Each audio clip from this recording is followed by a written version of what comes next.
away and racing. That is a brilliant manoeuvre. Oh!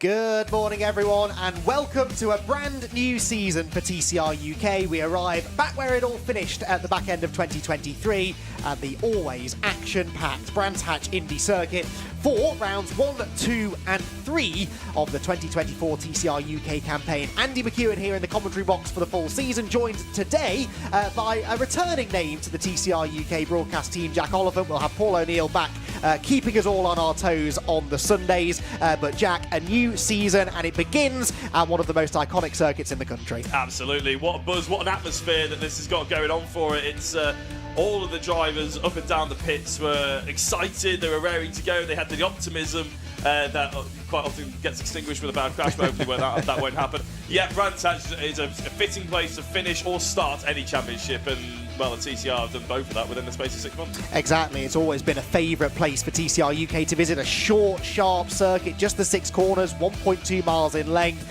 but it packs an awful lot of challenge into that 1.2 mile layout. The daunting Paddock Hill Bend, the run through the hairpin at Druids, down through Graham Hill Bend, good overtaking opportunities pretty much throughout, and for once at the start of the season, pretty nice weather as well. It is mild, it is a little cloudy, but it's not the ominous black clouds that we had looming over us at the back end of 2023 when last we visited Brands Hatch. It's going to be a lovely day, 2 days hopefully for racing here to kick off our 2024 season. So many storylines to talk through as we move into what will be, first of all, a qualifying session. This will set the grid for the first and third races of the weekend. Race 2, the first race tomorrow, will be the partially reversed grid, so the top 10 finishers from race 1 inverted to give us the grid for race 2. But this is an important qualifying session, Jack, not just to set the grid for those 2 races, but championship points on offer as well if you can qualify anywhere inside the top 6, and a good opportunity both from a points perspective and from a psychological perspective to start your season off the right way. There's a lot of drivers who have been out there sort of doing a little bit of testing, maybe haven't had the car for that long though as well, so there's quite a few different stories up and down the grid. Qualifying's the first time you really get the idea of who's actually going to be fast, and there's no championship ballast either, so the cars are pretty much on as equal footing as they're ever going to be this season. And so again, the drivers have the opportunity to really put themselves forward, get themselves in the driving seat, challenge maybe those who are going to be the favourites. Maybe we can have some sort of surprise visits and surprise guests inside the top 5 for qualifying. It's really going to be very exciting. I think we just had the Fiesta Juniors just about pulling in, so we should have the cars out on circuit sooner rather than later. Actually, you can see the Fiestas just driving away, so that's fantastic stuff. We're going to get going soon. We are indeed, and a shorter qualifying session as well than they're used to, down to 20 minutes instead of the usual 30. Now, yes, it's a short circuit this, but you know, no matter how many cars are on the grid, really, finding clear track, clear space to get your lap in can be tricky. You've got to get the tyres into the window. They're not always in that window for very long either. So I'm sure you will be able to speak from some experience as well, having raced here at Brands Hatch. It's not an easy place to get a qualifying session right. And as we've said, that can dictate how the rest of your weekend can go. Well, we're almost ready to get cars released from the pit lane. It is time to start the new season in TCR UK.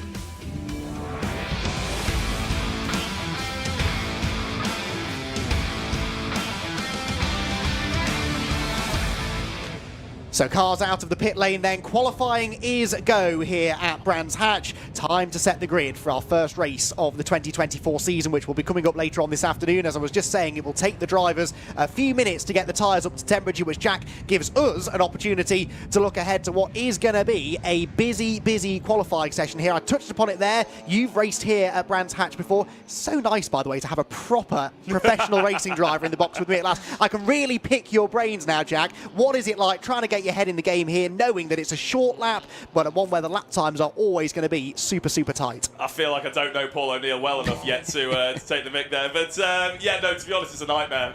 Brands Hatch Indy is an absolute nightmare for getting any kind of space. Quite often you want to get into some kind of rhythm, you want to sort of build up some momentum, get heat in the tyres and sort of hit that window, and about 2 or 3 laps in, preferably for me it was always about 3 or 4 laps in, I felt like I was in the right space, and I felt like the tyres and the car was sort of up to temperature as well.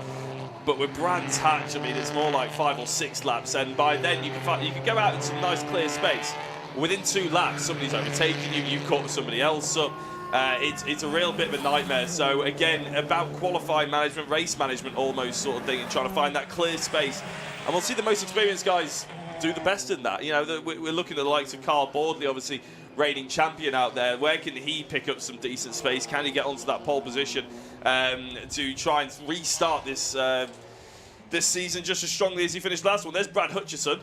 That is a tasty looking car. It's changed from the Audi and going to the Cooper now, and he's saying it looks fairly fast. There's quite a lot of Coopers out there, especially some of the protagonists that we've got in this championship, all racing in that Cooper now, and it looks pretty stunning, doesn't it? Yeah, absolutely. Brad Hutchison's example heading towards us now. Brad, I think, is a bit of a dark horse for the championship this year. Remember, he did have that one outing in the Gen 2 Cooper at Donington Park last year, won a race on the road, unfortunately not able to keep it, but proved by leading every single lap of that race and charging away from some much more experienced competitors behind him that he is going to be a contender in that car. I suspect that this man will also be competitive. Joe Marshall entering into his 2nd season of TCR UK competition, back aboard one of the Gen 2 Audis, and the car right behind him, the white and purple Cupra of Adam Shepherd. We're used to seeing him in a similarly liveried Hyundai i30N, but actually at the wheel of a Cupra now for the 2024 season. It's also likely to be towards the sharp end. That, by the way, one of the more interesting additions to the grid for this weekend. In fact, we will have this car on the grid for the duration of the season, but Victor Anderson at the wheel of a Pro Alloys Racing entered Link & Co., which is a car that's done great things over on the international scene of TCR racing, making its TCR UK debut. So nice to have another shape of car on the grid. Victor doing a one-off appearance, one-off race weekend in TCR UK before that car is handed over to Ryan Bensley, who moves up from the Milltek Sports Civic Cup, which was also got racing, of course, alongside TCR UK for the duration of the year. Brad Hutchison then starting to weave around, trying to get himself some heat in the tyres, but as we're seeing, lots of drivers are going out, doing a few installation laps, then diving back for the pit lane again. Whoops, and a car spins, and that's one of the Hondas heading for the barriers, and gentle contact with the barrier heading down out of Druid's Corner, and that is the returning Will Powell. Will Powell, who raced in TCR UK right back when it first began a number of years ago, has already found himself spinning on cold tyres, and that was at super low speed. He was weaving around on an outlap from the pit lane, I think, and just lost control of the rear of the car and headed for the barriers. And a great example there of how sketchy these cars can be when those Goodyear tyres are cold. And on the outlap from the pit lane, even at low speed, possible to get a little bit out of shape. And Will Powell, who's got high hopes actually, stepping into one of those older spec Hondas, not getting his season off to the ideal start, turns his way now through Surtees and may well head for the pit lane just to get that car checked over. So, drama already. As I was starting to say, lots of drivers in and out of the pit lane, swapping tyres over, trying to get some heat into those tyres. And already, Jack, one driver falling victim of cold tyres. Yeah, it's difficult, isn't it, these front-wheel drives to get the temperature in the rears. I mean, this is one of the warmer days that we've had so far in the year, to be honest. So, if they're going to have any opportunity of getting the cars warmed up, it's going to be now. Luckily, though, no yellow flags out there, I don't think so. The other drivers can sort of carry on cracking on. There's Alden, of course, trying to get round and doing exactly that. It's interesting. I was going to say, a lot of drivers, will they surely come in, Andy, you'll know better than I, actually, about swapping tyres from left to right or front to back or anything like that. It's quite a common thing that they do over in TCR Australia, I know, and other sort of front-wheel drive championships. So again, you'll see quite a lot of that. We won't see the flying laps, the fully fledged flying laps, until about 5 minutes into this qualifying, which, to be fair, actually, we are now 6 minutes in. We've been sort of talking about this for quite some time, and the drivers have been out there warming themselves up. We've been warming ourselves up here in the commentary box as well. We've had the timing just have a little bit of a moment on us, but we've got it back now, I think, so we should see some cars getting out there. There is Carl Boardley, obviously reigning champ he's going to be looking to try and put his best foot forward, really stake a claim again to try and say that he's the front runner. But I think we mentioned in the build-up Andy Victor Anderson, who was again sort of one of these drivers coming over from TCR Europe, ready to set the benchmark.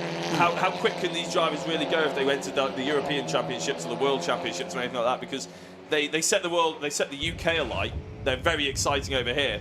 How quick are they compared to the step up, the next step on the TCR ladder? Exactly, and I think probably this man here on screen, one of those particularly excited actually to put himself up against a driver with international TCR experience, and Carl Boardley is going to be wanting to prove a point here, I suspect, and that point being that he is as quick as anyone in TCR machinery, and not just the best within the UK. We just had a car off, I think it was Mark Smith with a spin down at Graham Hill Bend, just spotted that out of the window, but we are starting now to get some lap times on the board. The sort of lap times we're looking for, Jack, somewhere in the low 48-second bracket. In fact, Jensen Brickley set the qualifying lap record here in qualifying at the back end of last year. That was a 48.283, so it'll be interesting to see how close we can get to that in this qualifying session. At the moment, for what it's worth, Adam Shepherd pole provisionally on a 49.0, with Callum Newsham second fastest and Rick Kerry in the pit lane third fastest, but no one yet getting down to a proper representative time. And Jack, we're nearly halfway through the session. Normally we have 30 minutes. They've got plenty of time to get the job done. I hope they've got the memo that qualifying's been shortened to 20 minutes this time, because there doesn't seem to be a great sense of urgency. No, I was going to say, I was expecting some kind of lap times to be put in. I mean, Callum Newsham has just gone in and put a lap time of 48.622, put himself on provisional pole position, but again, we're expecting times to be under that even. So, we need a few drivers to sort of really take the bull by the horns, get out there and start putting some flying laps in before we can really get excited about anything, because we're expecting around Brands Hatch Indy the gap to be well under half a second pretty much for the entire field. I suspect so, and that means you are fighting for hundredths and thousandths of a second. At the moment, Callum Newsham has gone to the top of the time zone. That's a 48.6. That's not a million miles away from a representative lap time. So we are now starting to see drivers getting heat into the tyres. Joe Marshall-Burks goes second quickest now, demotes Adam Shepherd down to third. Will Beach is heading out of Clearways and Clark Curve on what looks to be a reasonably good lap for the Golf driver. Nice to have a VW Golf back on the grid. Isaac Smith, of course, very nearly won a championship a couple of years ago in a VW Golf. The first ever TCR UK champion, Dan Lloyd, did so in dominant fashion at the wheel of a VW Golf, and it's nice to see one of the oldest cars on the grid still going reasonably strong. He's making his way up through Druids Corner now, and Will Beach currently finds himself just inside the top 10. Yeah, it actually brings us nicely on to another sort of feature of the TCR, which is Gen 1 Cup. Yes. Yes, because of course, yeah, I mean, you're saying it's one of the older cars. There's quite a few of the older statesmen in terms of cars and machinery out there, ready to represent in the Gen 1 Cup. So the drivers and cars that are eligible for that, Cedric Bloch, who's in the Audi RS3, TCR of course, Simon Mauger in the Cupra, Jeff Alden in the Astra, Victor Anderson, it says he's eligible, but he's not, because that Lincoln car is definitely not a Gen 1 car. Rick Kerry also in the Cupra, Will Beach we just mentioned, Bradley Thurston, Mark Smith, all eligible for the Gen 1 Cup. So that's sort of a fight within a fight, isn't it, for some of the older machinery for drivers to sort of get excited about. And I believe the winner of that one per race will get a trophy as well. Yes, indeed they will. Plenty to fight for no matter where you are up and down the order. You'll notice Adam Shepherd's name is greyed out on your timing town. Now that is because that's why he has pulled off, I'm afraid, on the way out of Graham Hill Bend. Now it's sadly not been an uncommon sight to see Adam Shepherd parked at the side of the road suffering from mechanical dramas over the years, but with this new to him anyway, Gen 2 Cupra, I'm sure he was hoping that the mechanical woes would be behind him, but he had, I think it was a drive shaft issue in testing yesterday, so only got one of the two allocated test sessions in on the Friday.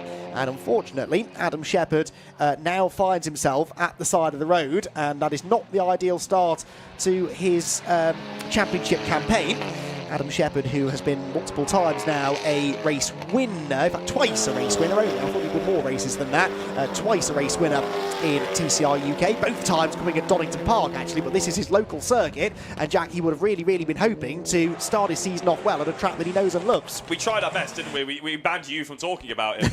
Yes, but, not to blame this time. Yeah, you're not to blame. But yeah, when we were even picking him up in the in the sort of little intro we did on social media, which of course you can go and find on Instagram at TCR UK and stuff. But it's just a shame that we haven't got him in qualifying anymore, it seems. We've got Callum Newsham, who set the early pace. He's in third. Burks is in second. Anderson, no, there we go. He's straight to the top, isn't he, pretty much, with 8.5 minutes to go. They are the times that we're sort of expecting that 48.4. If anybody gets to 48.3s, we're probably expecting that to be a strong pole position time. I'd be surprised if we say Jensen's time getting beaten at 48.2, because that was set on a pretty beautiful day, I imagine. But to be fair, this is a pretty bang-on day for motorsport, isn't it, actually? I mean, around that sort of high teens, bit of cloud cover, no sort of water out there, but equally not too hot. I would say it's warmer today than it was at the back end of last year for qualifying. That may slow the engines down. Turbocharged engines, of course, in these TCR cars, they don't really like it too warm. Not that it's baking hot, but it is, I think, maybe a touch warmer than it was at the end of the year. So yeah, I think a 48.4 is a good effort from Victor Anderson, who takes the Lincoln Co into the pit lane. But look how close it is at the top. The top three drivers at the moment covered by 0.03 of a second, less than half a tenth of a second between the top three. Victor Anderson, Joe Marshall-Burks and Callum Newsham. Hutchison just improved to fourth. Luke Sargent into the top five. And no representative time as of yet for our reigning champion Carl Boardley, but he did that here at the end of last year. It took him 2/3 of the session to set a lap time, and in the end he ended up getting somewhere at least towards the pointy end of the grid. But whether this is by design or he's got some sort of an issue, I'm not so sure. Yeah, but Marshall-Burks has just gone on to pole position for the time being as well, just as you were finishing that, Andy. So we've got a new potential pole position driver with Victor Anderson in the pit lane. You're right, I think Carl Boardley is a bit of a surprise to me, you'd have thought. In fact, there we go. Well, it's not really that much of a representative time, and you can start to get the impression that maybe he's charging up. I don't really know what he's been doing for the last 13 minutes, but, you know, whatever. It's... who am I to judge someone who's actually gone and won this championship? So, yeah, he's obviously got something up his sleeve, but now he needs probably 6 minutes of solid running, getting the laps in around this Brands Hatch Indy to try and generate the heat and generate the opportunity for himself. He looks like he's in a good bit of space, though. Maybe that's what his problem was early on. He just couldn't find the track space. Possible. He's been in and out of the pit lane a few times, I've noticed. So, yeah, maybe they are fighting some issue. Maybe setup was being tweaked, but now he is pushing on and turns his way up through Clearways and Clark Curve. We're not getting sector times, unfortunately, today, so we'll have to wait for another few seconds to see whether he's going quicker this time. His current best time is a 48.989. He will come across the timing line and goes onto the front row of the grid. That's more like it for the reigning champ. Car number 1 is P number 2 provisionally on the grid, but with still 6 minutes left of the qualifying session to go. So it's still Joe Marshall-Burks fastest then by now, just under a tenth of a second from Boardley. Victor Anderson still in the pit lane in the Lincoln Co is third, ahead of Callum Newsham. The top 4 covered by a tenth and a half. Yeah, it's starting to get to that point now where you start to get excited, isn't it, with the sort of closing stages of qualifying. The cars are starting to finally sort of open and get their legs going a little bit, basically. Is open the taps a little bit and see what the pace is. There is Carl Boardley, a little bit of a puff of smoke. You can see they're pushing now, Andy, can't you, because they're cocking that rear wheel. A lovely sort of entry there by Carl Boardley. As I said, not entirely sure what kind of sector times he's doing, but that's Joe Marshall in the pits. Another driver that you tipped to be very quick, Andy. And he was quickest, but no longer. Boardley goes to the top with a 48.212, a new qualifying lap record here at Brands Hatch. That is fractionally quicker than Jensen Brickley went last year, and I get the feeling that Boardley could go faster than that again, because he's still sort of building himself up, winding himself up. I think he's still got life in the tyres, and he's going to be pushing on for the remainder of the session. Joe Marshall-Burks, therefore, in a hurry to get back out on track to try and get that pole position back. Victor Anderson has returned to the circuit as well, and I've also just spied out of the commentary box window car 117 back on circuit. That is Adam Shepherd, so he went into the pit lane via the back entrance, and the team appear to have fixed the issue and got him back underway. Yeah, fingers crossed anyway, because he's one of the drivers that would probably sit right in between that, less than a tenth of a second away from pole position, if not be the driver who actually puts the pole position time in. He's very quick, should have had a lot more race wins. In fact, your surprise isn't surprising that he's only had 2 race wins to his name, to be honest, because he's definitely deserved of more. And I think this season he's very much hoping that he gets all that bad luck is gone, it's behind him, he can now crack on and see this season through. But Boardley, yeah, he's starting to turn the taps up now a little bit. Will Powell, have we seen him back out? He's still in the pits, isn't he? Really, 1.2 seconds off, not where he wanted to be. He has been out, but is back in now. I don't know whether he damaged the car with that little trip to the barriers early on in the session, but yeah, we'll see whether he can improve. Boardley is absolutely flying, but Callum Newsham has just done a 48.0. I suspect that was the reason for Jack's exclamation just now. 2 tenths up on the reigning champ, Jack. It absolutely was my point of exclamation. I mean, I don't like to to interrupt you, Andy, but when somebody goes 2 tenths quicker than a lap record, a previous qualifying record, you can't help but have a smile on your face. Callum Newsham absolutely flying there. Fair play to him. He's one of the drivers actually that I recognise from the last couple of times that I've been around. Callum's been around for quite some time. Look at the body language of that Hyundai now. He's fully on it, isn't he? He's getting that rear wheel all cocked up. He's bouncing the car around. He's not messing around. He's not worried about being overly smooth though, is he? He's just manhandling that car, trying to get the time out of it. I wouldn't be surprised. Look at that, hugging the white line. Oh. And he's just gone past her by a tenth of a second. Callum Newsham is setting Brands Hatch alight. 47.9. That was another tenth and a bit that he found. That was remarkable stuff from Callum, who, you're absolutely right, has been around in the championship for a few years now. There's no doubt about it. Last year, he made a big step forward in pace. The problem was reliability. He was plagued with reliability issues, particularly in the first half of the season. That really wrote off any chance of a championship winning campaign, but he has arrived at Brands Hatch meaning business at the start of 2024, 47.9, and here's everybody saying that the Cupra is going to be the fastest car. No one's going to be able to keep up with the Cupra. Everyone's ditched the i30N to get one of the Gen 2 Cupras, and hey presto, it's an i30N back on the top of the times. 4 now, 2.5 minutes to go though. Does Carl Boardley have a response? Well, that's what we're waiting for now. Joe Marshall as well is out there. Adam Shepherd's now finally putting a time which is almost close. There's Victor Anderson into third place, 3 tenths off. With 2 minutes to go, we can start seeing these closing up now as well. Some of the drivers that we were expecting, Luke Sargent as well, Brad Hutchinson. I think Brad, he's leaving it very, very late, isn't he? With 2 minutes to go, he's still sat in the pit lane. Adam Shepherd up to third place. He just goes to show if he didn't have that off, where would he be? Would he be right there with Callum Newsham? Or would he actually have just had it later on, the problem? You did say, though, did you not, a few minutes ago, he would likely fit in that tenth of a second gap between Boardley and Anderson. That's exactly what he's done. I'll tell you what, it's the reason why I'm here on this Saturday, isn't it? I mean, I'm quite proud of that one. I mean, I'm sure it won't end up like that, but it is quite a good guess. Now, that is Victor Anderson following Callum Newsham now as well. Is there something in that? Is there a little bit of slipstream? Is he trying to learn the UK tracks? Victor Anderson hasn't actually. Is that actually Victor Anderson? It was, yes. Yeah. Sorry, I was oohing and ahhing at Adam Shepherd pulling off the track again, unfortunately. The same location where he just did earlier on, so we were picking him up. I was about to make the point that he will probably go quicker than that because he got the tyres up to temperature. This is not a replay, I'm afraid. That is exactly the same spot he pulled up in earlier on, and his session now, surely with 1 minute and 10 seconds to go, has come to a premature conclusion, but I think he was likely to start getting quicker over the next few laps had he not had that issue. So, Callum Newsham looking untouchable at the moment at 47.907, a new qualifying lap record. Carl Boardley second. What can Victor Anderson do, though? He is 1/1000th of a second slower than the reigning champion Carl Boardley.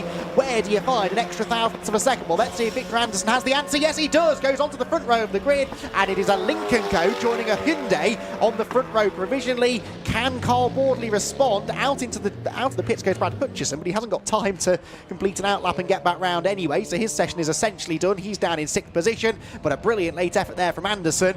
I doubt he can challenge Newsham, but that will still be a very impressive front row starting position. You were asking where's he going to find a thousandth of a second? Well, the answer is in track knowledge. He's never driven Brands Hatch. Like this is his first proper attack of Brands Hatch in anger. I think he was here yesterday, but they only had 2 half-hour sessions. Obviously, one of them scrubbing tyres and warming up and everything like that. This is his opportunity now to really learn it. That's why I was interested to know whether he was following Callum Newsham for a reason, whether he saw that he was the strongest driver out there in terms of qualifying pace. I need to learn from him. Victor Anderson, and he has learned everything from him. Callum Newsham in the pit lane. Was the checkered flag out? No, it wasn't. No, so he gets this one last opportunity to get 300ths of a second, Andy. That's all he needs for a maiden pole position in the TCR UK. And he is still pushing on as they head round Druids then. He is still on a push lap. He's got, I think, Will Powell's Honda up the road, but he's pushing on as well, so no traffic issues for Victor Anderson. Could he pull off what would be a remarkable debut pole position and rob Callum Newsham of what would be his first ever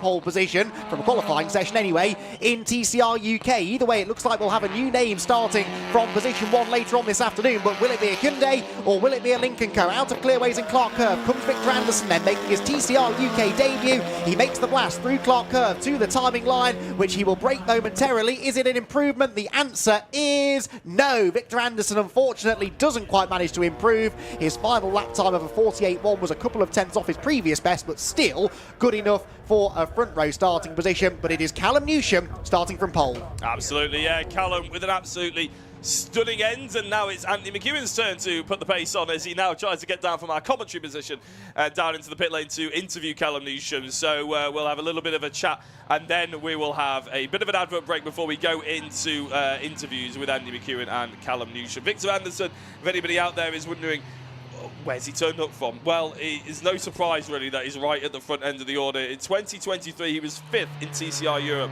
He had 2 pole positions, the most of any driver. He knows how to turn on a qualifying performance, and really, he'll probably be a bit gutted that he didn't find the extra 300ths of a second. Around Brands Hatch, that is a lot bigger gap than most other circuits. If you had 300ths of a second around, say, Silverstone GP, that'd be an absolutely enormous gap, but around, absolutely minuscule gap, but around Brands Hatch, that can be quite a bit. But you can see each and every lap he was gaining. He was sort of pulling up to the back of each of them.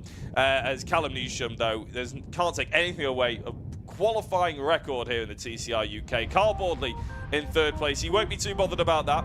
And in fact, there it is on your screen. Joe Marshall in 4th after being in the pits quite a few times, having to come out, maybe a few little teething problems, setup changes. Adam Shepherd, well, if anybody has teething problems, it's going to be him, isn't it, really, unfortunately. The 117 car, Group for Leon Competition, ended up pulling off the circuit twice, both in exactly the same location. I can tell you that it's not in that location anymore, so I'm guessing he's managed to drive back to the pits. They might as well just keep that gate open for him, unfortunately.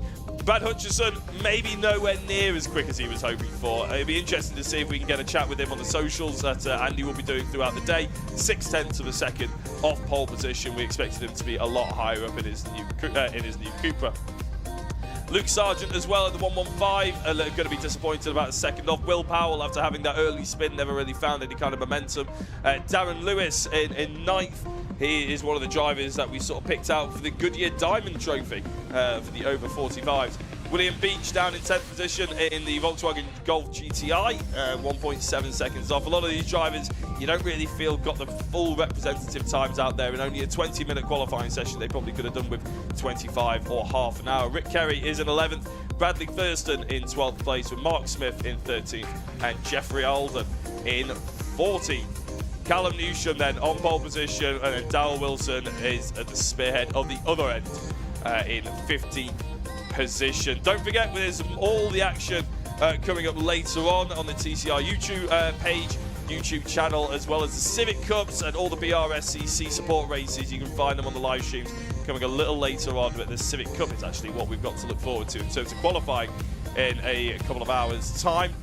I believe we can shoot to a quick advert break before hopefully Andy McEwen is down there chatting to our pole position driver. Let it go.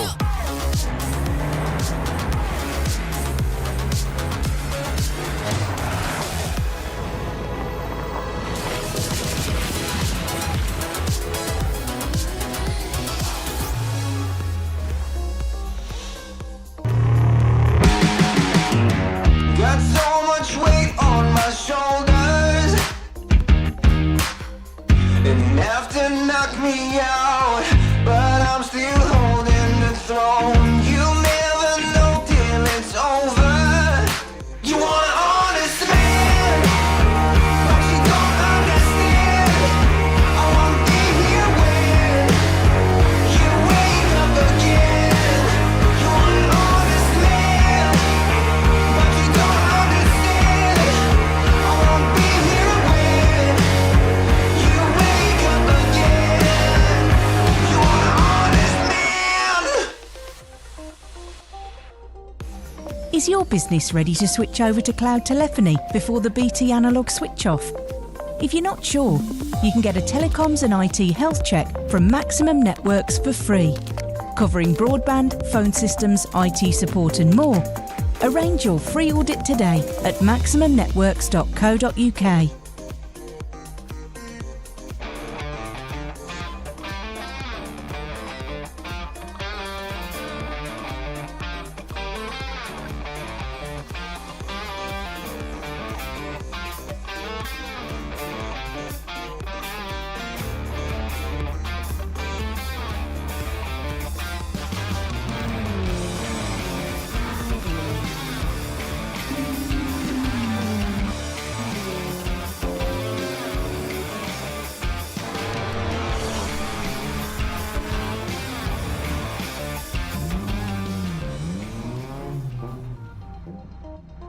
We are Big Motoring World, one of the largest car supermarkets in the UK.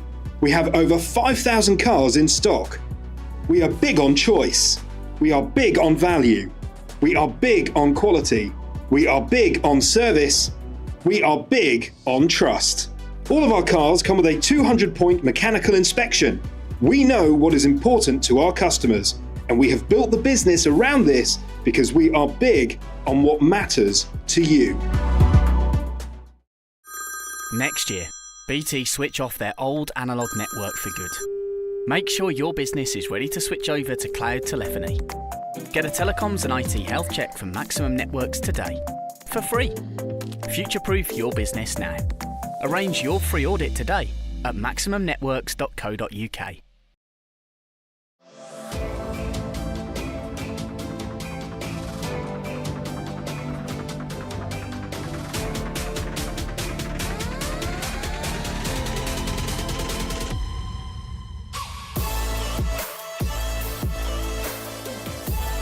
He's all the way around the outside. Miles for the lead. Side by side, who's going to be the bigger man?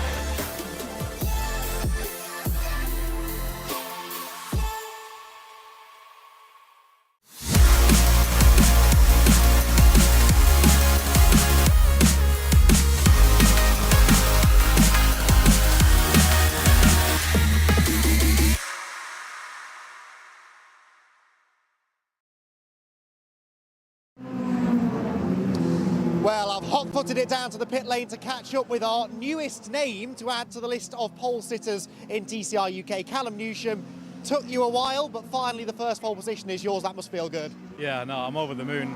It's been a long time coming.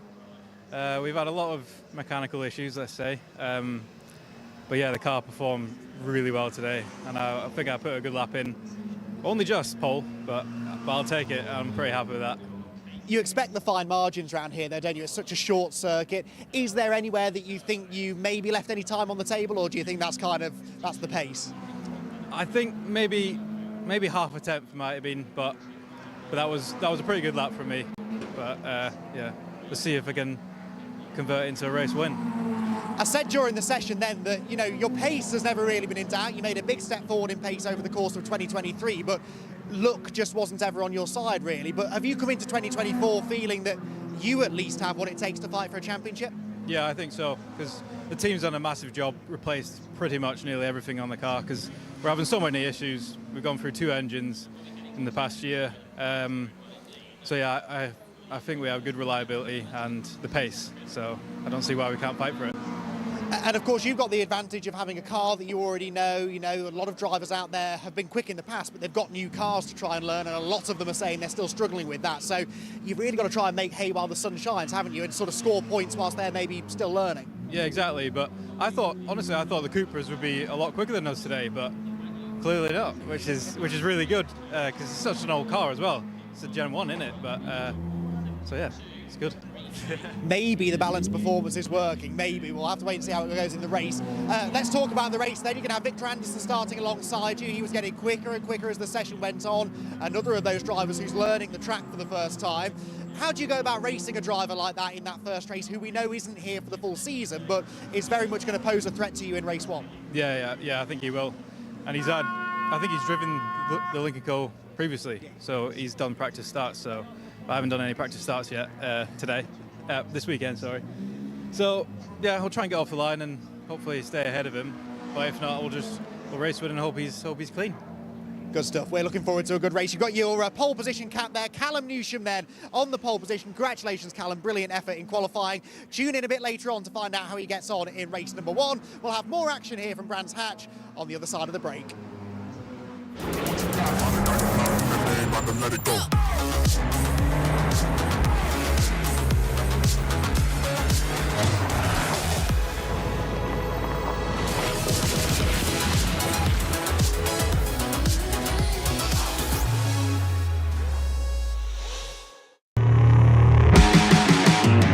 Got so much weight on my shoulders,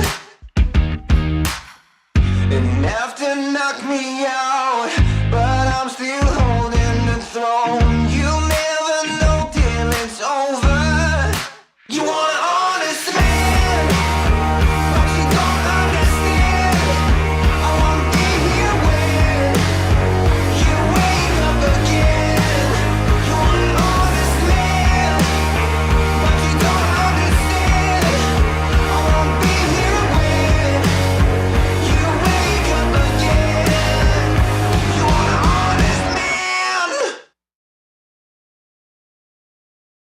Carl Boardley, 2023 TCR UK Touring Car Series Drivers' Champion. You're back again. What's just round out last year for us? It was a great year for you. Yep, really good year. Didn't start off quite to plan, but after being here, Snetterton last year, we got things organised and sorted out how we wanted to. Went to Croft, done really well there. Had what I would call a win took away for track limits, but we won't go into track limits. We won't go into that now. We won't go into that just yet. And it just went from there, really. I was then comfortable with the car, comfortable with everything around me, surroundings, team, bits and pieces like that. I got to learn the car quite quickly. We just carried on tweaking the car, just little steps as we went, throughout the year. Got me first official win at Alton Park. Then went to Knockhill. I love Knockhill. Proper driver's circuit. Yeah, I love the place. So really confident to go up there. So yeah, we had a couple of wins and only just narrowly missed out on a hat-trick of wins there. So that was really good. Confidence up. And just carried that through Silverstone, Donington. And then by the time we got to Brands, it was a case of just, not doing anything silly, just playing it a little bit safe, which is not really normally in my nature. But yeah, we somehow managed to dial my brain in to just dull it down a little bit, be sensible, and yeah, we managed to get the job done in the first race at Brands Hatch. So yeah, really good end to a really good year. Yeah, and get the job done you did. But just talk to us about how it felt to to win the championship and all that hard work for the year building up. And you said you had a slow start and building up to the end of the year. It must have been really good to celebrate with the team. Yeah, I mean, immensely proud for for myself, my family. Everyone sort of behind me in the background. You sort of don't really realise, a lot of the time how much time, effort and, things that other people put into it as well. So, yeah, massively grateful to, to Nick, Andy, Paul and Jack, the boys that are on my car and my dad as well. So, yeah, immensely proud, really happy to get a circuit championship under my belt, because that's now the first circuit one that I've done. I've won, lots of other bits and pieces, but never a circuit one. So that was nice to finally tick that box as well. Yeah, great way to end a good year, as you've mentioned. And rolling into this year, 2024, clearly you were in a good trajectory towards the end of last year, being really strong at the end of the year, and you're carrying on that momentum with not a huge amount changing. So talk to us about, this year, the car, the team, everything that you're going to be racing this season. So we're going to stick together. So, it'll be my lads with Nick Hart. Done the job last year. There's no reason why, why it can't continue. We all get on really well. We have a fair bit of banter, shall we say, all the time, which for me is is a big part of what we do. You want to be having a smile on your face and enjoy what you're doing. Stayed with the same Cupra. We didn't really tweak it too much last year because we found a sort of a reasonable sweet spot with it from the off. It was just a case of tweak as we went. We have fundamentally done a few little bits and pieces, changes over the winter, which I wanted to do last year.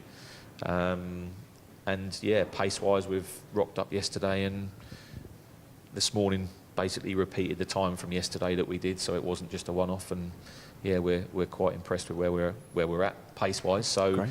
Yeah, it's just a case of keeping things reliable. Had option to switch to a different car manufacturer. Decided not to. The Cupra never let me down last year, both in performance and reliability. So decided that was the thing to stick to. And the car we had was pretty much new at the start of last year, so it's not done a lot of work either. And fortunately, the driver's not binned it at all, so it's still in good nick. Still in good nick, indeed. And you mentioned the pace has been good so far in testing, and of course we saw the pace on track last year with the good results. Let's look ahead to this year. What would a good year look like to you? I mean, I think I know the answer, of course, but we've got some stiff competition, some returning drivers, some new drivers. So what would a good year look like to you, and what do you think the season's going to look like from your perspective? Well, obviously a good year for me. You've summed it up, haven't you? Do you know what I mean? It's one of those. Yeah, obviously we're here and we want to be doing well, and if we can, retain the number one on the car. So that's going to be the ultimate aim. Like you say, there's going to be stiff competition, as there always is. I feel that I'm in a good place. I feel the car and the team are in a good place. So, we'll see who else has raised their game over the winter, and yeah, when we get to Brands, we'll proof's in the pudding, innit? Yeah, and what do you think your biggest challenges this year are going to be in terms of retaining that title? Still waiting to just see who's going to come out of the woodwork you know, to come onto the grid as well. I think one or two people might be a bit, you know, slow in sort of showing their cards as to who's gonna come and have a play with us this year. So, you know, there's going to be some returning drivers, all of which we've, you know, banged door mirrors with last year, and, you know, they'll obviously put up a really big fight as they did last time. So, you know, there might be an odd surprise coming as well. Maybe a newbie, you know, shows his face and is up there as well. But I'm sure it will be pretty much a continuation of last year. There'll be potentially 7, 8, 9, 10 people, you know, really battling at the front. So yeah, relishing that and looking forward to some good racing. Looking forward to some good racing indeed. And let's touch on the championship. You mentioned, you know, up to 10 people all fighting for good wins. It's something that draws you to the championship, the fact that the closeness between the drivers. Yeah, the closest between the drivers and also the cars. You know, the balance of performance, I believe, you know, works quite well. So, you know, we're out this morning. I sort of just followed a Hyundai down the straight, and it just left my car considerably in a straight line. But then my car might be a little bit more nimble through the corners and stuff like that. So everything evens itself out. The balance of performance is there for a reason. I think it works well. So yeah, the closeness of the cars is there, and like you say, also the drivers. So it's what makes it a good championship. And we're looking forward to seeing you out on track in the championship this year. Carl, thank you so much for chatting to us on this media day. We hope the season starts potentially even better than last year, and maybe we'll see you at the title again this year, but all we know is it's going to be a good fight. So thanks for chatting to us. No worries, thanks. We are Big Motoring World, one of the largest car supermarkets in the UK. We have over 5,000 cars in stock. We are big on choice. We are big on value. We are big on quality. We are big on service. We are big on trust. All of our cars come with a 200-point mechanical inspection. We know what is important to our customers, and we have built the business around this because we are big on what matters to you. Is your business ready to switch over to cloud telephony before the BT analogue switch off? If you're not sure, you can get a telecoms and IT health check from Maximum Networks for free, covering broadband, phone systems, IT support and more. Arrange your free audit today at maximumnetworks.co.uk.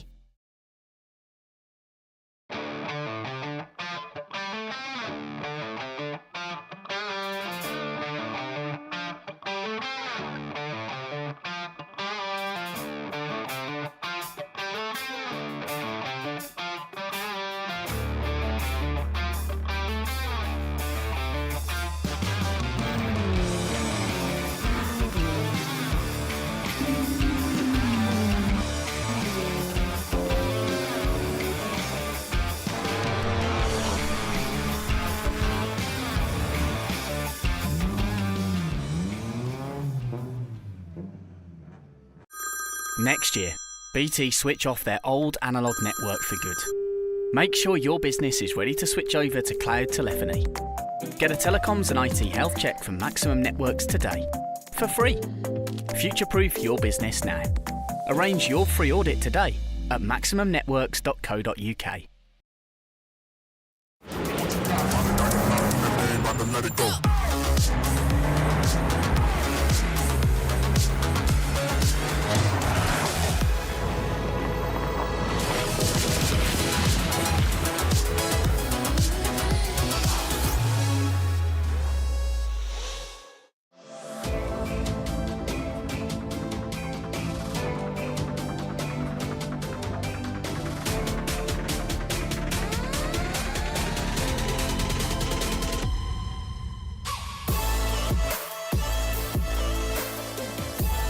He's all the way around the outside. Miles for the lead. Side by side, who's going to be the bigger man?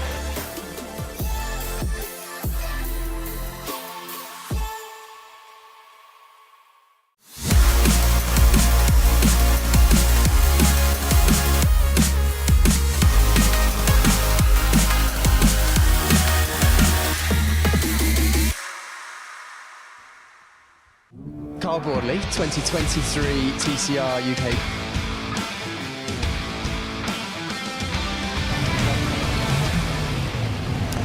Welcome back to Brands Hatch, everybody, where qualifying is about to get underway for the first round of the season of the Milltek Sport Civic Cup. And I'll tell you what, if there is an air of anticipation surrounding TCR UK this season, double it, triple it, maybe quadruple it for what we have in store in the Milltek Sport Civic Cup. This is, I think, set to be the most competitive season that this championship has had, and it's never been short on competitive drama and action. It's a championship that has really won a place in most motorsport fans' hearts in this country, and I think 2024 is only going to further strengthen that position. Cars lining up then in assembly area, ready to head out onto a bright and sunny Brands Hatch Indy circuit. Andy McEwen here in the commentary box with Jack Oliphant alongside me, and Jack, I don't really have the words, not great for a commentator to say this, I know, but I don't really have the words to sum up what we're in store for here. I hope we're not overhyping it. I've got a feeling we're not. I think 2024 is really going to deliver. I mean, when I was doing the research, looking at the driver entry list and everything like that, I did think, I'm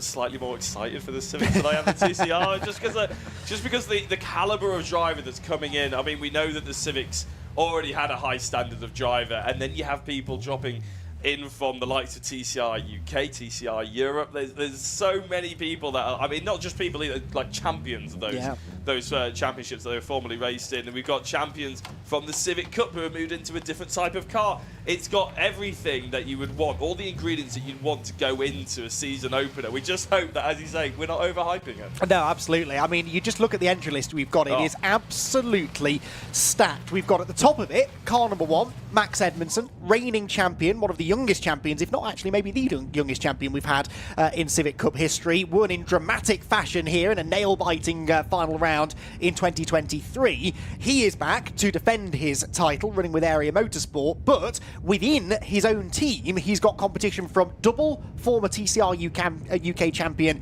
Lewis Kent, who did a couple of rounds in Civic Cup at the back end of last year. He's in now for a full season campaign in 2024, but he's also got to deal with Josh Files within Area Motorsport as well. Josh has always had a very close relationship with Area. He was a factory Hyundai driver internationally in TCR competition, 4 times, I believe, a TCR champion down the years, and we are very much looking forward to seeing what he can do. Now, that is not the ideal start to a qualifying session. That is Alex Kite, who himself has raced in TCR UK in the past for a couple of rounds. He's just lost it on cold tyres coming out of Druids Corner. He is not, Jack, the first person we've seen do that today. These cars don't run on slick tyres like the TCR UK machines do. It is a semi-slick, but even they need to be treated with caution in the early laps. Yeah, I was sort of looking at the monitor just to the right of our monitor from our commentary booth. Oh, that's suspension problem. I assume so, anyway, because that front left is not supposed to be turning that way, is it? Well, they're both turning inwards. I think it's a steering arm maybe that's gone. Well, I think his front right is trying to get him back onto the circuit, isn't it? And his front left is just saying, no, I don't think so. I'm not sure who it is because we've got the blurred. I can't quite see. It's one of the FN2s anyway, isn't it? So there's only 5 of them in the championship. So, process of elimination, we've probably got, 20% chance of being right. Wesley Swaite, I suspect. Or Harry England, actually. It could be either. It may well be Harry England. It's one of the Pro Alloys Racing FN2s. That is Lewis Kent. And he's still not recovered the drama. That was a huge moment coming out of Surtees. Lewis Kent always has been an exciting driver, let's be honest. Home circuit, remember, for the Kent man. And running with Area Motorsport for a full season campaign. And I think he means business, Jack. You know, when we said we can't overhype how exciting this thing, it's been 3 minutes. They haven't put a hot lap in yet. We've had a spin, a breakdown, and someone kicking up dirt on the inside, being a bit too aggressive with it. That is exactly what we're coming to expect. And we go down Graham Hill Bend, I can see out there as well. There's like 3 of them side by side. But Lewis Kent, you're right, is he's one of the favourites. He's one of the drivers we're most excited to see. He's already flashing people out of the way. He's ready to rubber stamp his position in this championship. Well, whilst he was having that colossal moment, he set the provisional pole position time, only to be beaten by a man who a minute ago was pointing the wrong way, Alex Kite. So those two both bouncing back from their dramas pretty well. There are yellow flags out, I fear, at Surtees, whilst the still mystery FN2 driver is dealt with. They'll be trying to get out of the car safely and out to a position of safety. Here is another of the FN2s, also run by Area Motorsport, which is a story in itself actually, because aboard car number 45 is multiple former Civic Cup champion Alistair Camp, who told myself and Paul O'Neill, we all got very emotional about it at the end of 2023, that he wasn't going to be coming back. He wanted to take a step away from racing, had a family to look after, had commitments away from the racetrack that he needed to take care of. And here he is 6 months later, back on track in the Civic Cup, but aboard an FN2. And if what we've been told is true, he said that's the only thing that lured him back was the prospect of driving one of these FN2s. Remember, the FN2s, they compete in exactly the same championship. They don't have their own class to the EP3s, and he will be therefore gunning for overall championship honours if he can. Sadly, though, his quest for pole position will have to take a back seat for a moment or two because we've got a red flag, the session is being stopped, and this, I suspect, is because of the car that's stuck there in a dangerous position down at Surtees. And Jack, I think you spotted that it may well be the number 92 car of Wesley Swain, who hasn't set a lap. Yeah, no, I think even though we can't quite see on the focus sort of thing on our TSL timing, which you guys can access if you Google live timing.tsltiming.com, then you can find the live timing for TCR Civic Cup and anything else that's been going on in the country, really, because they are everywhere, aren't they? But yeah, unfortunately, there's a little exclamation mark by Swain's name, and he hasn't set a lap time, and he's the only car out of the drivers that have that. That is in an FN2, because the other one is Hillman, who's in the EP3. Unfortunately, don't know where Hillman is, but normally if there's an exclamation mark by their name, it means they're on circuit and abandoned somewhere, not in the pits. But there is what we assume is Swain, and that's a big shame, isn't that? Is the worst possible start. I've no idea where he picked up that suspension damage from. I suspect the curb at Graham Hill Bend. I suspect he's clipped. It's the left front that's gone, isn't it? So I think he's possibly hit that curb a little bit too hard. You've got the red and white serrated curb, but then beyond that, where you shouldn't really be driving anyway, are those little yellow sausage curbs. They look little from up here, but down on the track, if you get a chance to walk the track at any point, you'll realise just how severe they are. And it could be that maybe a part was starting to get old, was ready to go, and then that was the hit that unfortunately broke it. The good news is it shouldn't take too long to get that car out of the way, because it's right behind the entry to the part ferme and assembly area, so hopefully it won't take too long to get the session back underway. In the meantime, it is Alex Kite fastest. He's done a 53.935. That is 4 tenths quicker than Lewis Kent. Sam Kirkpatrick is third, fourth quickest then for Liam McGill, and in fifth position is Macaulay Austin, one of the Pro Alloys drivers. A new name to me, Jack, Macaulay, but inside the top 5, ahead of the likes of former champion Alistair Camp, who is only 6th, Max Edmondson, the reigning champ, who's only 8th, and Josh Files, who is only 19th. Now, I realise they haven't yet set representative lap times, but even so, that is some pretty esteemed company that he is keeping. Pause then, because Owen Hillman has suddenly jumped up to second on the timing screen, so I suspect his issue is maybe more transponder related than any mechanical dramas. Yeah, exactly. I was just having a look at, you said about Macaulay Austin, and obviously each driver fills out a nice commentary form that would be really helpful for us to know information about drivers who are new to the championship. And obviously for some people, say the sponsors for Macaulay, he's put TBA, to be announced. That's fair enough. They might be working on those sponsorships. But under motorsport ambition, or season ambition, shall we say, he also put to be announced as well. So I'm not really sure what that means. But he's apparently he's a good karter. Had a lot of karting success, and there's a MS UK Academy driver. But he is 28 now, so maybe that's why he's stepping up into the Civics. And he's also a karting racing mechanic for one Finlay Lyons, who of course he is, yes. The son of Stuart Nicky Lyons, who run TCR UK in the Milltek Sports Civic Cup, and Macaulay therefore, not that we're playing favourites here, but I'm sure that Nicky, who can't be here this weekend unfortunately, is watching and cheering him on, and so far he's doing well. He's just outside the top 5 now that Owen Hillman has been slotted back in on the front row of the grid. Yeah, absolutely. So I was still getting used to being in the Brands Hatch commentary box, because those windows make an awful lot of noise, don't they? I'm sorry if you hear that in the background.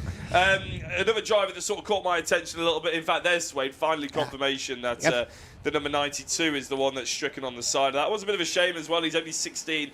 He wants some consistent top 10 finishes this season. Apparently, that's not the way to do it. You can actually see him spying out, almost looking at the camera there, wasn't it, I think? But that's a big sort of hit to the confidence as well if you're that young, to be honest. For me, it's I don't know how much car racing he's done, if any, previous to this. It probably would have been karting. If he's only 16, it's likely that he's only really done karting. Or he could have been in the junior championships, to be fair. But that's the last thing you really want. Yeah, there we go. He was karting from the age of 10 to 15 in various things, top 10 finishes and everything like that. But to be fair, yeah, he did top 10 finishes in the Mark 7 Fiesta Junior Championship last year.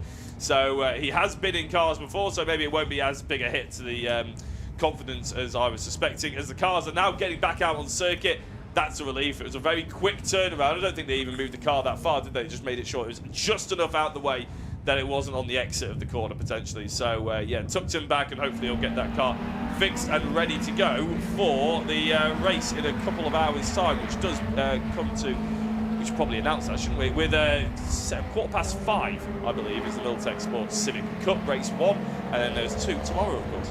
There are indeed triple header this weekend for the Civic Cup. As you can see, cars back out on track, then session back underway, and we've got Alex Kite then looking to try and defend his pole position, whilst Max Edmondson looks to try and defend his championship victory from last year. Max running within the Area Motorsport swarm, Area Motorsport Pro Alloys Racing, running basically half the grid, I think, between them, so expect plenty of healthy competition between the two biggest teams on the grid. Here comes Liam McGill dropping downhill. He's 5th quickest at the moment, and I do enjoy the yellow rims on his, they almost look like yellow sidewalls to the tyre. They're not. I think it is the alloy that's been painted yellow, but that makes that car stand out quite nicely. That's new for his 2024 livery. But Liam McGill, again, setting out his stall immediately as one of the early season favourites. Busy track out there, but already drivers starting to improve, and we've got a new fastest time set by the driver of car number 12. That is Spencer Stevenson. Spencer running for Ben Sharp Racing. Let's not forget about Ben Sharp, also a former champion in Civic Cup, and these days runs a very, very successful team, and his driver was at the top of the times. Off at Surtees, I think that is, has gone Jamie Petters, whilst at the top of the times, it's all changed. Josh Files goes quickest by 0.2 of a second over Harvey Caton, with Alistair Camp in 3rd. Yeah, so Josh Files getting exactly where we expected him to do. This is a very messy start to the weekend for the Civics, isn't it? It's something that we were hoping we wouldn't see, but with a stacked grid like we have, there's always those possibilities, isn't it, really? And everybody's just trying to vie for the little bit of space on the circuit, and when you've got 23 cars, 25 cars, but obviously less sway, yeah, there's not that much room on this Bantac Indy circuit, so a lot of drivers having to try and suss themselves out. We've obviously had stoppages, that cools the tyres down, it cools the momentum that the drivers might have. People having to overtake, in fact, as Max Edmondson goes top of the times. And that was Max Edmondson overtaking, so he caught that traffic just at the end of the lap, but set a new fastest time of 53.185. Files 2nd, Spencer Stevenson back up to 3rd. It's going to be one of those fast and frenetic qualifying sessions, isn't it? Only 15 minutes the session, as always, for Civic Cup, and we're nearly halfway through the allotted time already, and Edmondson back where he will think he belongs. I'm absolutely fascinated, Jack, this year to watch the battle between Max and his teammates, because he's got 3 proven quantities in that team now. He's always had quick teammates. Last year he had quick teammates at Area Motorsport, but Josh Vars, Lewis Kent, Alistair Camp, they are going to give him a real run for his money, and it's the mind games as much as it is the battle out on track that I cannot wait to see play out. It's the mental game, honestly. He needs to learn from them, but obviously they are competitors, and they'll probably be there trying to, not in a harsh way, but obviously trying to gain a competitive edge with their experience and knowing maybe what to say to a young driver to get into their heads. And we actually heard in the pits that potentially it was a little bit getting to him. Maybe he was a little bit shaky. That target of the number 1 on his car was weighing a little bit heavier than, say, Carl Boardley in the TCR, obviously, who was very experienced, knows what to do, doesn't really worry about anything, whereas Edmondson obviously wanting to stake a claim, wanting to make it as a full-time racing driver, make it his career at the age of 18. A lot of pressure to put on yourself. It certainly is, but what he's achieved already at such a young age is phenomenal. He is an incredible talent, no doubt about it, and went on a real journey through 2023, did Max Edmondson, and so far, so good at the beginning of his 2024 journey. He is fastest then with 6.5 minutes to go. Second fastest, Spencer Stevenson. Didn't necessarily see that one coming, but Spencer, who barrels his way through Paddock Hill Bend now in the silver and blue number 12 car, on the front row. He's got nearly a 10th in hand then over Josh Files and Lewis Kent. What a second row of the grid that that would be if those two were to line up together. Will Redford up into 5th position, Harvey Caton down to 6th, Camp is 7th, Alex Kite is 8th, Liam McGill 9th, and Owen Hillman completing the top 10, but those top 10 covered by just 0.6 of a second, and the first second takes you down to about 14th or 15th as Simon Welch has a big spin at Surtees. Yeah, that's a shame, isn't it? I mean, because where was Simon Welch just before that? I was sort of keeping an eye on him. He's 23rd place. He's one of the drivers that obviously needs to get some kind of track time under his belt, try and get up the order a little bit. He does say in his commentary thing that he likes to be called Squelch, apparently. Yes. So I've still never asked him why, actually. I need to add that to my list of questions when I see him later. I imagine it's some kind of childhood nickname. Simon Welch. It sort of makes sense, doesn't it? A bit harsh if your teacher called you that or something like that back in the day. But yes, he's unfortunately squelching around in the mud, wasn't he, there for a couple of seconds' time. That's the only time I'll make that joke this season, don't worry. Very good, very good. Impressed with that. Yeah, Simon, who often has had conversations with me about not always getting a huge amount of camera time. Well, we caught that, Simon. So that is the best way for you to get some TV time. Well, it's not the best way, but it's a way for you to get some TV time. Alex Kite here, backing off, trying to find some clear tracks. So difficult to do, isn't it, around a circuit like this when you've got, what, 24 cars now circulating around the track. Someone's just been off at Paddock as well, but it's just so busy out there. You've got to be on it. When you do get that clear track, you might only have it for a lap or two. You've got to perform immediately. Yeah, it's so hard to sort of get into that mindset and also execute, because you can just have a moment like that. And that's a big moment that we caught on camera for Kite, and well, I'll tell you what, very entertaining, but not the way he wanted to be featured on camera, just like Welch earlier on. I almost wonder if there's something on the track, because that's the second car in quick succession that's been off at Paddock Hill Bend, but everyone behind him is managing it. So his rallycross version of an EP3 Honda Civic rejoined the circuit, looking rather dirtier than it did a few seconds ago. And Alex will sadly now probably have to come into the pit lane just to check the car over, or at the very least spend a couple of laps shaking the gravel out of the car, because, and I don't mean to say that you speak from experience here, Jack, but I'm sure you know people who have been in the gravel before. It gets everywhere, doesn't it? Yeah, I feel like you are trying to coax me into something there, Andy, and I'm sure it won't be the first time this season. To be fair, Paddock Hill is actually one of the few places that I didn't actually have any problems. Yeah, one of the few places on this calendar that I was all right. I'll wait until we get to Croft, ladies and gentlemen. But yes, no, it is really difficult, Paddock Hill Bend, and the thing is, we were literally just talking about having to warm the car, get the space, and then perform. And the problem is, Paddock Hill is a very difficult corner to perform on, and when there's only 4 or 5 corners out there on the circuit, every single one of them is so key, so crucial. Brands Hatch, you'll have heard it over the years, ladies and gentlemen, from every commentator under the sun who's ever commentated here, but every corner here is not like any other one, okay? Everyone is individual. You can't go somewhere like a Silverstone, an Alton Park, a Thruxton, and practice for any of the corners that you see here at Brands. Everyone's got a different undulation, different attack angle, different turning point. There's nothing simple about this circuit. It is really all about circuit knowledge and that experience, and I think that's why we saw Victor Anderson only getting quicker in the TCR qualifying, because he didn't have that, and then all of a sudden you can see him learning it and learning it and learning, and then he was able to perform it at the end. But that's why the likes of Max Edmondson, knowing the car, knowing this circuit, obviously doing it for a fair few years now, he's been able to get out there and straight perform from the off.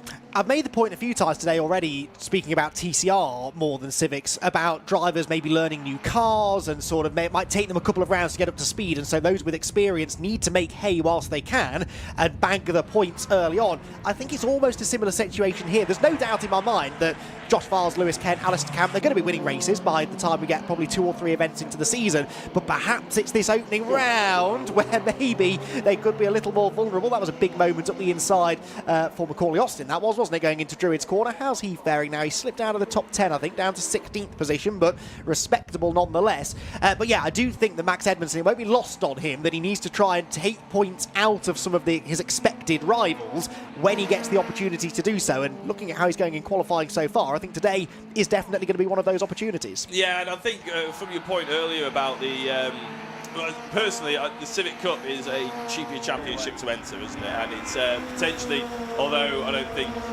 many people would like to say it very often, but it's a bit of a sort of a step down. It's almost like a feeder series to the TCR, isn't it? TCR is the main billing. A lot of drivers who maybe have raced TCR, raced it very well, maybe haven't put the time into to test the Civics quite as much, and they're not as easy. They're not just a slow TCR. They're very much an individual car in themselves. And as we saw, see Austin after making those moves up the inside, then moving out of the way to let everybody else through. A bit of a strange tactic there in qualifying with a minute and a half to go. So that's what I mean by it. Some drivers will have that familiarity with the cars, and that counts for a lot. And plus Civics, if it's a cheapy championship to enter, you might see people not testing as much because they don't have the budget to go out and test, hence why they're in this championship rather than some others. Yeah, no, absolutely, and it does take a lot of time to learn these cars, again, because it's so evenly matched out there as well. To learn the intricacies of a Civic Cup car can take some time. Now, I didn't panic initially when I saw Max Edmondson going quite slowly, because I just thought he was getting out of people's way, but he has now got out of everybody's way and still is going slowly. So is this an issue for the reigning champion? He's got 45 seconds of the session to go, so he doesn't have time to do another lap after this. It does rather look like he's touring. It's a shame, really, because he is in the perfect track position right now to be going quickly as well, isn't he? I mean, anybody out there who's really trying to put a fast lap in would be wanting to be exactly here. He's sort of moving the car around a little bit. I don't think that was to warm any kind of tyres. I think he's trying to suss out whether there's a problem potentially or not. But with 22 seconds to go, he's not even going to get around to the start-finish line to start a new lap, is it? Look, he's absolutely just on the white line, letting everybody go through. This is a little bit of a worry, really, to see our reigning champion in this sort of state going into the weekend. Yeah, he's definitely not going to make it to the start-finish line to start another lap. He's just going to be going straight into the pits, I imagine. He's going at a very constant speed, isn't he? He's not accelerating or decelerating, almost like he's stuck in gear or something. Yeah, exactly. But why he didn't pit straight away, I don't really know. Why he's not pitting now, I really don't know. So Max Edmondson continues on his way. He will take the checkered flag. Maybe just wanted to take the checkered flag and have his moment of glory, because he does appear to be headed for pole position. The good news is that if he eventually comes into the pit lane, I'll be able to ask him what the potential issue was, because I've got to head downstairs now and interview him. Yeah, a slightly bizarre conclusion to the qualifying session. Yeah, that one was a strange one, as Andy now gets his race shoes on himself, and for the second or fourth time today, he's actually racing down there. He'll end up doing it about 6 or 7 times as well. Stevenson came into the pit lane to finish qualifying. Wasn't going quicker. Josh Files and Lewis Kent were already in the pits when the checkered flag dropped. McGill, Redford, Marshall, none of them going quicker. But I have seen that Dave Marshall qualifying in 7th position means that he is the highest FN2 car that is currently being represented. And just having a look at the Civic Cup, there is a Goodyear Diamond Award as well. Trevor McConnell is eligible for that. Simon Welch also eligible for that we saw earlier on, having a bit of a moment. And Mark Hughes, so keep an eye out for those names to see who's got pole position in the Goodyear Diamond Award, but of course they do sit flush with the rest of the drivers as well. There's also the Paul Winfield Trophy, and there is the FN2 sort of just in the mix there as well. But we'll get you qualifying confirmation as all the drivers, in fact, there we go, have now come into the pits with Max Edmondson on pole position. A 10th down the line is Spencer Stevenson. Josh Files would...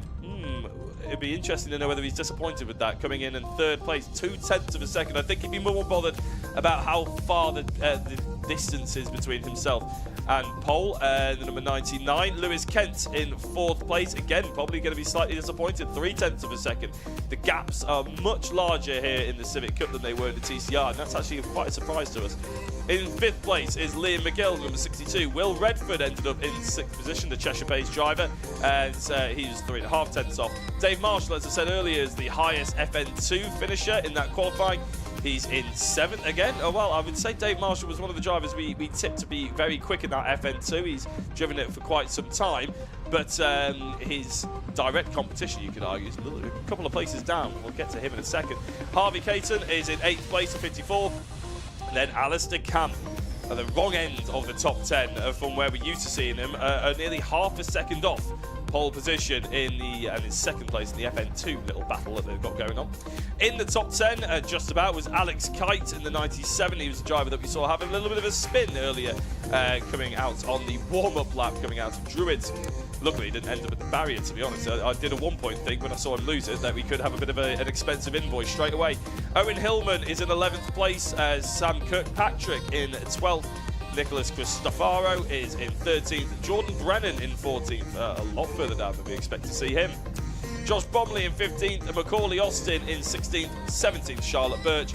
Harry England, one of the new carters that we've got to the championship, in 18th place. Jamie Petters, who had that off early on as well, in 19th. Mark Hughes one of the drivers I mentioned for the Diamond Award, is in 20th.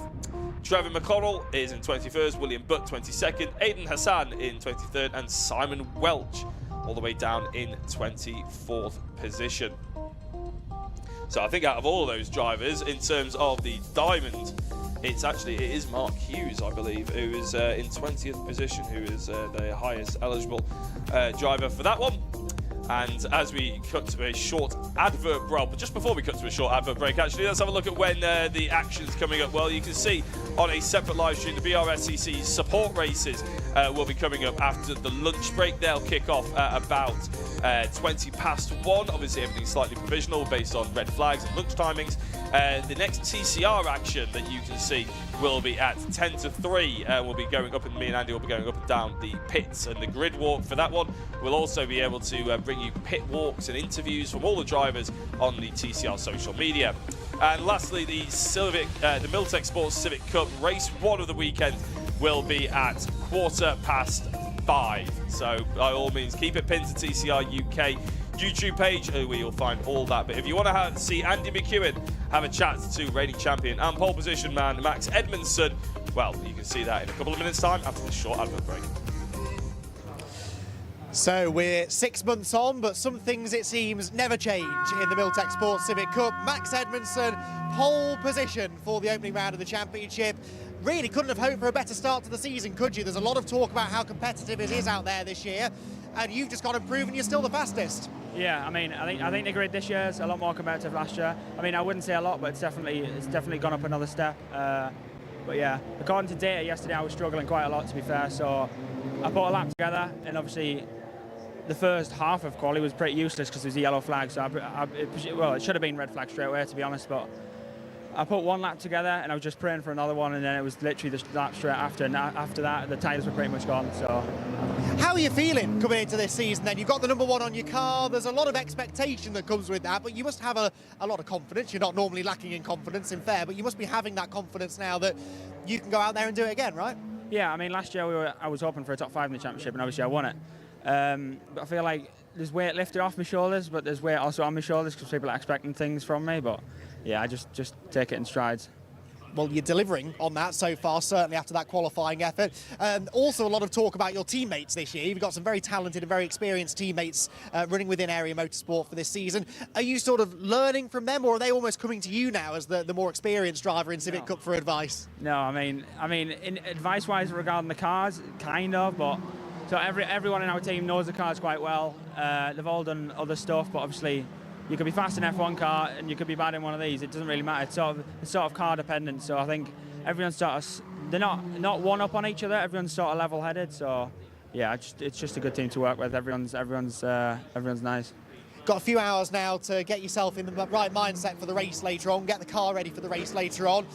What are the sort of hopes and expectations for that first race? Obviously, you want to win. You've qualified on pole. That's the idea, but point scoring early in the season, that's important, isn't it? Yeah, you just need to stay consistent. I mean, last year, I think out of like the 17 races I was on the podium, 15 of them or something.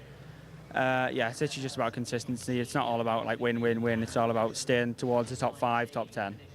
Excellent. Well, Max, congratulations on the pole position. Best of luck for race one. Race one for the Civic Cup coming up later on this afternoon, about 5:15. That is it for this morning here at Brands Hatch, but we will have live racing coming your way at around about 1:15 later on this afternoon with a whole host of BRSCC support races, plus the opening rounds of TCR UK and the Milltek Sports Civic Cup, where this man will be starting from pole position. So be sure to join us later on in the afternoon for a day full of racing here at Brands Hatch.